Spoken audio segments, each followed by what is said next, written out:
انتخابات مجلس النواب بقت خلاص على الأبواب. عايز تعرف ازاي تختار صح؟ تعال نشوف الأسباب. خليك دايما فاكر، اختار بعقلك مش بالشعار، وشوف مين فيهم عنده أفكار. اعرف برنامجه كويس وبإصرار، وهل هيقدر يسيب القرار؟ صوتك أمانة مش هزار، صوتك بيرسم بكرة وبيغير المسار. صوتك بيحدد قانون ويحدد دستور، صوتك بيحمي حقوقك ويضمن لك النور. خليك دايما فاكر، لما تختار اختار اللي يستاهل، مش اللي بيضحك عليك ولا اللي بيجامل.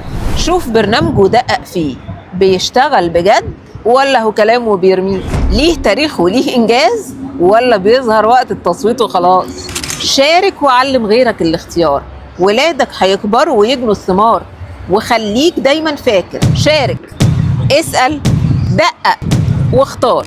خليك مركز وافهم الأسرار، دي كلمة خيانة على وزن أمانة، وانت مدان تختار الأمان.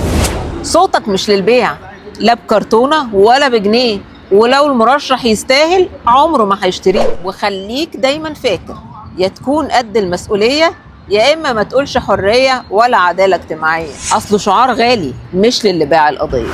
انزل شارك، صوتك أمان.